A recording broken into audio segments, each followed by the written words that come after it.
Now, this young man, he's very active on campus, if you guys don't know him. He hails from the Philadelphia, Pennsylvania. He is from the 274th class of Central High School. He is a Lion Ambassador. He is a PRCC, or Paul Robeson Culture Center Ambassador. He is also a member of SHRM, which is the Society of Human Resources Management. And he is also a mentor in Blueprint. But he's more than that. He is also a writer, a poet, an activist, and a great friend. Ladies and gentlemen, Marvin Barnhill.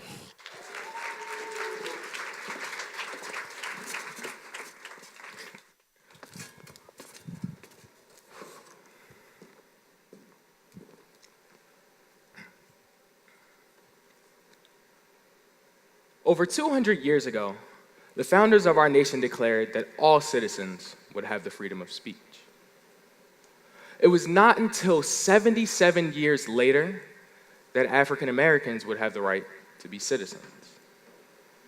This means that 77 years after it was ingrained into the DNA of our nation, even more than 77 years of oppression and enslavement, people of color would have the freedom of speech.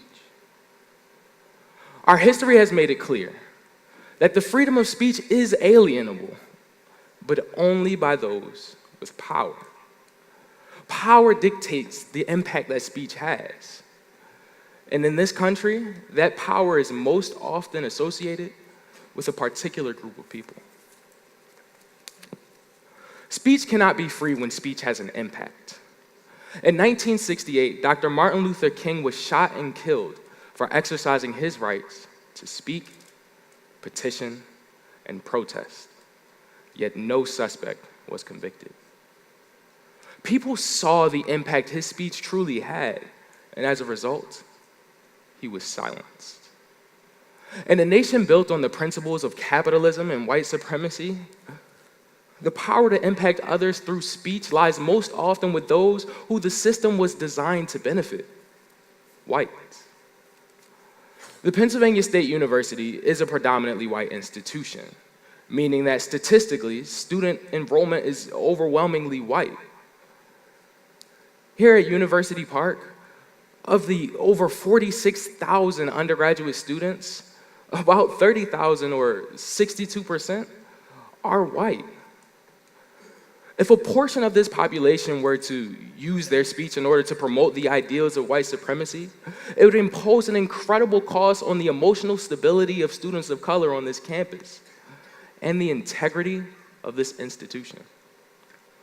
We cannot discuss distributive justice for the freedom of speech until we understand the disparities which exist in our communities and how those disparities silence the voices of those in said communities.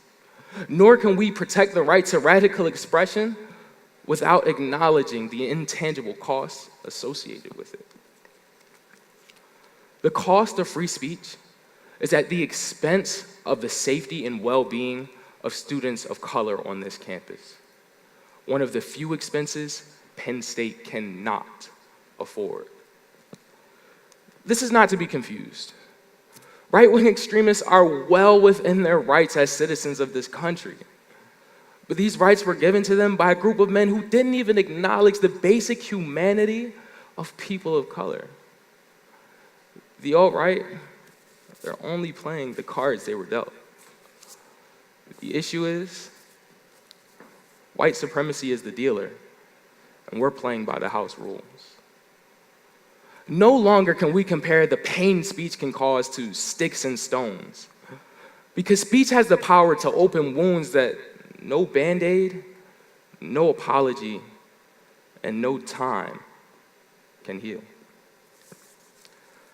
The day after Donald Trump was elected, a fog of grief covered over the community of color at Penn State. Imagine stepping into the Paul Robeson Cultural Center, a space usually vibrant with excitement and conversation, but not on this day. The entire space was solemn. This was not the result of electing a Republican president. We had lived through 8 years of a Bush administration. even 4 years of Governor Tom Corbett. But this was not about politics. This meant so much more. Regardless of your political ideology, we must agree that bigotry, misogyny, and prejudice have no place in the White House, no place in a government that is even relatively fair and just. To imagine that someone who believes that I, as a black man, have nothing else to lose in life may serve as a role model for young children is demoralizing. It's a pain I had never felt before, and one which rang through the community of color. And just when I thought I'd be able to get over it, I read on the news that the leader of the free world referred to African countries, among others, as shithole countries.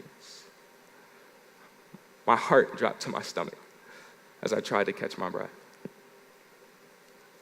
To say that the place where my ancestors were stripped of their identities are shithole countries pain me to my core, because this is reflective of the way that I am perceived as a black man in America.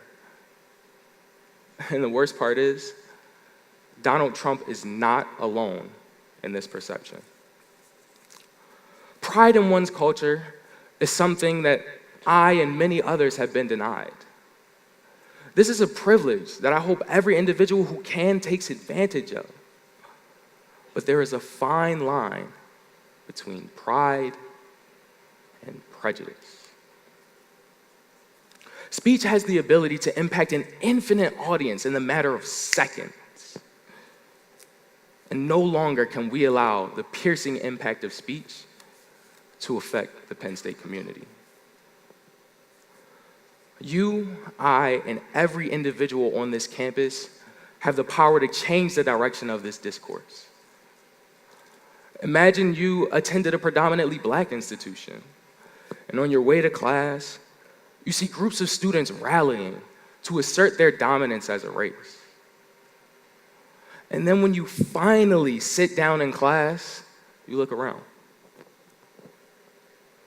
Not a student, not the professor, not even a TA. Looks like you. This is the feeling of isolation and powerlessness that Penn State students feel each and every day. We must have a deeper, more meaningful conversation that leads to action in the form of resistance.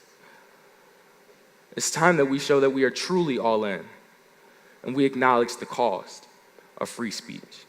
Thank you.